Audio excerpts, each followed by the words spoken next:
बात कर लेते हैं फेजेस ऑफ हड़प्पन कल्चर के बारे में। ये जो टाइम पीरियड की हमने बात की 3300 बीसीई से 1500 1500 बीसीई का जो टाइम पीरियड जो पूरा डेडिकेटेड है हड़प्पन कल्चर को, उसको हम तीन पार्ट में डिवाइड कर सकते हैं।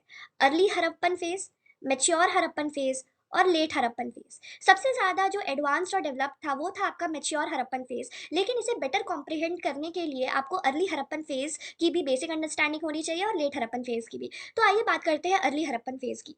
ये वो टाइम है जो कि आप देख सकते हैं कि पहले लोग पेस्टोरलिज्म को प्रैक्टिस करते थे, यानी मेनली वो कैटल रेयरिंग पे ध्यान देते थे, डोमेस्टिकेशन ऑफ एनिमल्स। लेकिन अब धीरे धीरे लोगों को फार्मिंग और एग्रीकल्चर और कल्टीवेशन की समझ हो जाएगी।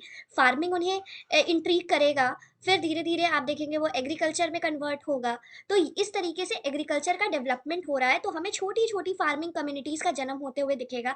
अभी क्या है, रीजनल डाइवर्सिटीज है, मतलब अलग अलग जगह अलग अलग चीजें उगाई जा रही होंगी, अलग अलग प्रैक्टिसेस कैरी आउट किए जा रहे होंगे, क्योंकि अभी वो कहीं ना कहीं एक्सपेरिमेंट कर रहे हैं। फिर आगे चल के वो एक सेटलमेंट बसाएंगे जिसके सारे साइड्स में हमें कुछ ना कुछ यूनिफॉर्मिटी देखने को मिलेगी। लेकिन यहाँ अभी क्या है, रीजनल डाइवर्सिटीज है और बहुत कम कॉमन एलिमेंट्स भी हमें देखने को मिलेंगे, क्योंकि overall they are progressing towards a particular direction जो कि है एग्रीकल्चर। तो सिमिलैरिटीज भी हमें देखने को मिलेंगी। इसके जो मेजर साइट्स है वो है आमरी नाल पाकिस्तान में, कोट दीजी पाकिस्तान में, दम्ब सदात पाकिस्तान में और ससवाल हरियाणा इंडिया में।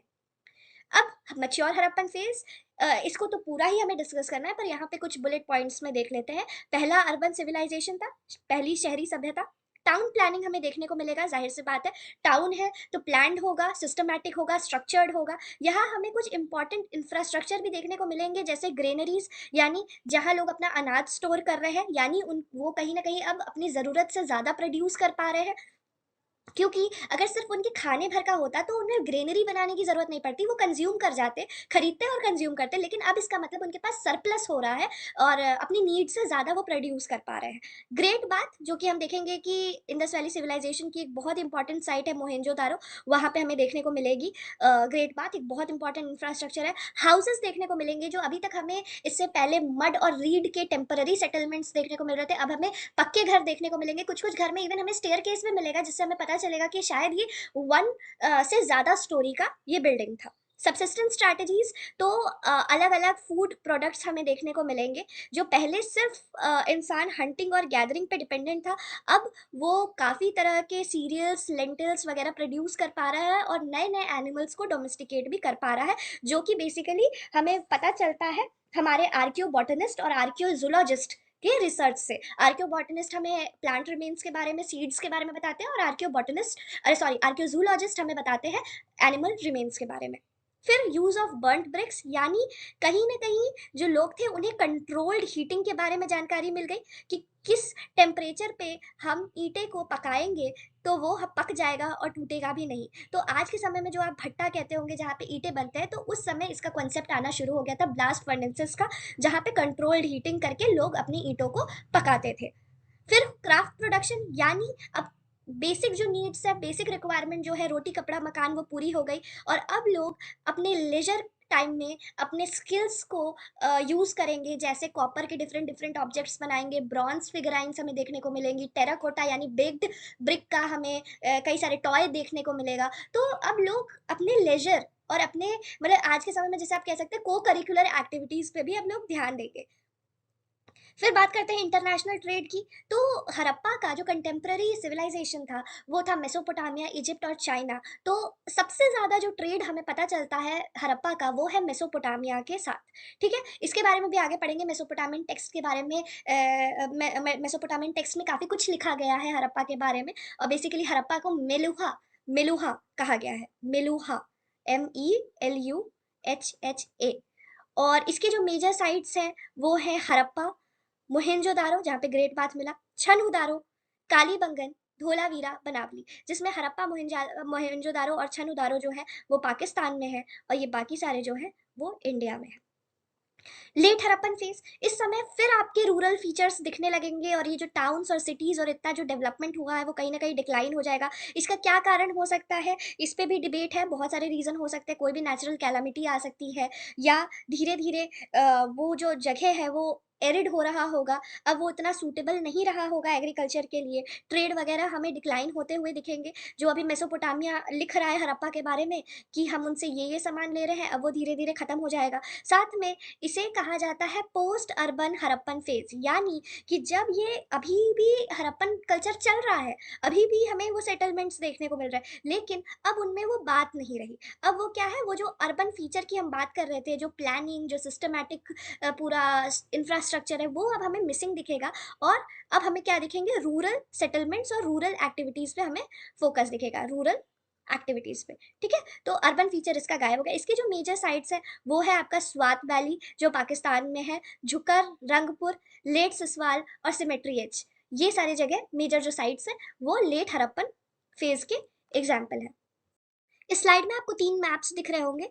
ये पहला मैप है अर्ली इंडस वैली साइट्स का, जिसमें कि आपको आमरी नाल, कोट डीजी, दम सदात, सिसवाल दिख रहा होगा, जो कि अभी हमने लास्ट स्लाइड में बात की अर्ली हड़प्पन साइट्स की, ये वो है। प्लीज आप इसे देख लीजिए, मार्क कर लीजिए, खुद से मैप ड्रॉ करके मार्क कर लीजिए या खरीद के कर लीजिए, क्योंकि मैप बेस्ड क्वेश्चंस ऑलमोस्ट हर एग्जाम में आते हैं, तो ये बहुत इंपॉर्टेंट है, ये साइट्स भी बहुत इंपॉर्टेंट है।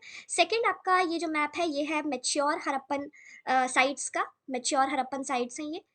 इसमें सबसे पहले आप देखिए हड़प्पा जो पहले डिस्कवर हुआ था, फिर मोहिंजोदारो जहाँ पे ग्रेट बात है, और सबसे ज़्यादा टाउन प्लानिंग यहाँ हमें देखने को मिली है। पहले माना जाता था कि मोहिंजोदारो इंडस वैली सिविलाइजेशन की सबसे बड़ी साइट है, बट अभी 2014 के कुछ एक्सकवेशंस हुए हैं जिसमें राखी गढ़ी को सबसे बड़ा साइट माना जाता है इंडस वैली सिविलाइजेशन का। इसके अलावा जो कुछ और इम्पॉर्टेंट साइट्स हैं वो है आपका सुतका गेंडोर, धोलावीरा डॉकयार्ड था यहाँ पे, लोथल और छनहुदारो और कालीबंगन, रोपर, बनावली, सुरकोटाडा। तो ये सारे जो मैंने टिक किए हैं ये तो बहुत इंपॉर्टेंट है, बाकी आपको समय मिले तो आप धीरे धीरे ये सारे साइट्स को देख सकते हैं, बट ये सब काफ़ी इंपॉर्टेंट है जिसको मैंने टिक करा है। फिर आ जाते हैं लेटर फेज में, लेट हड़प्पन फेज में। ये लेट हड़प्पन साइट्स है और इसमें आप ये झुकार कल्चर देख सकते हैं और गंधारा कल्चर और सिमेट्री एच की बात हमने की थी, फिर Rangpur.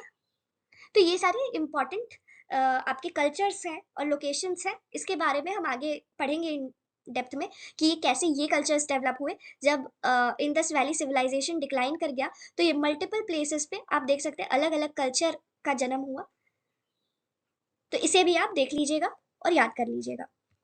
Indus valley civilisation north में मांडा जम्मू कश्मीर, साउथ में दायमाबाद महाराष्ट्र,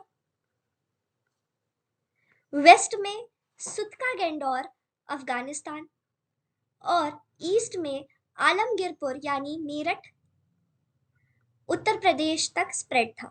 तो इसकी एक्सटेंट यही थी, नॉर्थ में मांडा जम्मू कश्मीर, साउथ में दायमाबाद महाराष्ट्र, वेस्ट में सुतका गेंडोर अफगानिस्तान और ईस्ट में मेरठ उत्तर प्रदेश। तो यहाँ से यहाँ तक ये फैला हुआ था। सोर्सेस की बात हमने कर ली है कि हमें houses, pots, ornaments, beads, bricks, काफ़ी सारी चीज़ें मिली है। स्क्रिप्ट अनडेसिफर्ड है, तो हम इसी के बेसिस पे रिकंस्ट्रक्ट करते हैं हड़प्पन सिविलाइजेशन की हिस्ट्री को। मेजर लोकेशन अफगानिस्तान है, पाकिस्तान है और इंडिया है। ये 3 मेजर लोकेशन है जिसमें सबसे ज़्यादा साइट आपके पाकिस्तान और इंडिया में है, और टोटल जो साइट्स है वो 2000 से प्लस साइट्स हैं इंडस वैली सिविलाइजेशन की।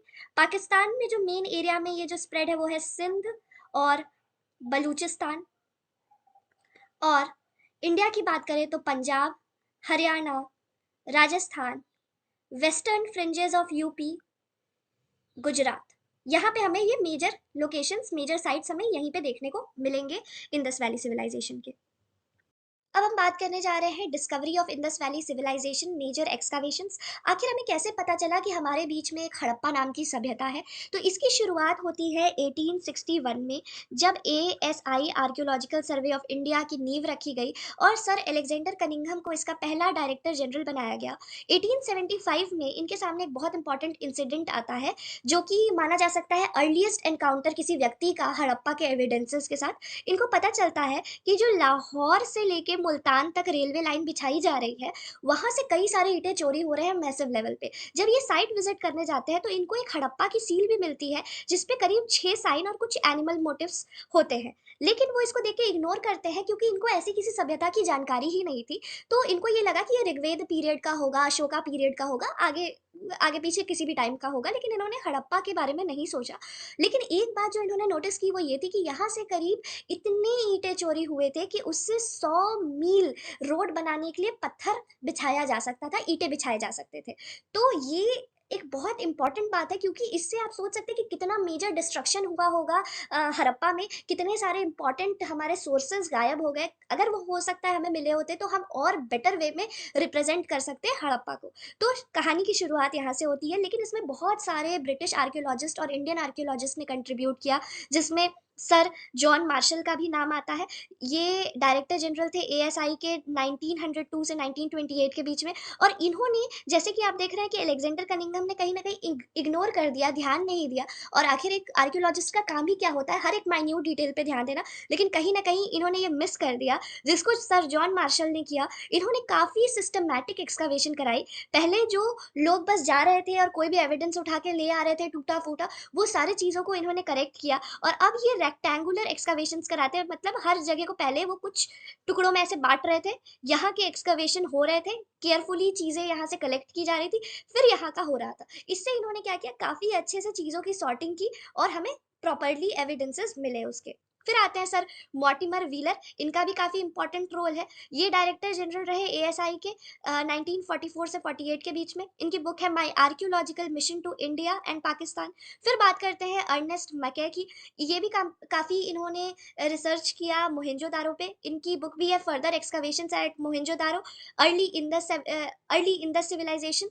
और इन्होंने मोहेंजोदारो में देखा कि सेडल क्वार्न, मतलब जिसको आप आज के समय में देखते होंगे इसमें मसाला भी पीसा जाता है, अ, ऐसा कुछ होता है, और इससे मसाला पीसा जाता है। ये काफ़ी ज़्यादा क्वांटिटी में इनको मिला मोहेंजोदारो में।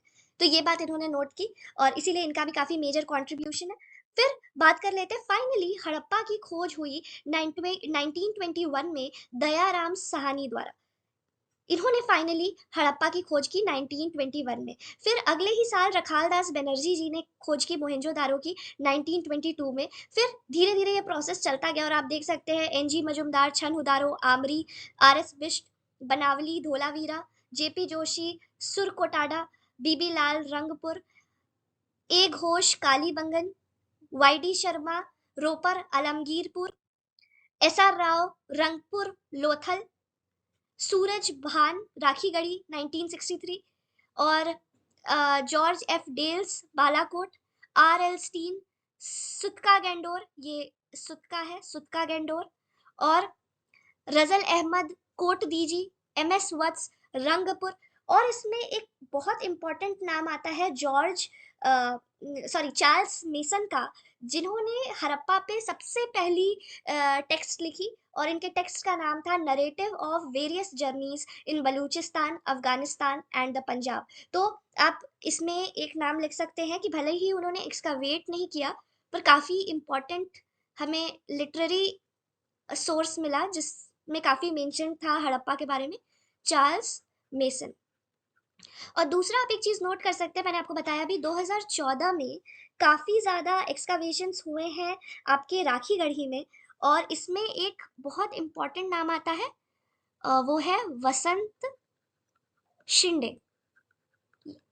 और अब राखीगढ़ी को माना गया है कि ये सबसे लार्जेस्ट साइट है पूरे इंडस वैली सिविलाइजेशन की। तो इस तरीके से इन सारे लोगों के मदद से, और हम ये भी कह सकते हैं आज तक काम चल रहा है क्योंकि अभी तक हड़प्पन सील डेसिफर नहीं हो पाया है, तो इन सब लोगों के एफर्ट्स के वजह से हमें आज इंडस वैली सिविलाइजेशन के बारे में पता चला।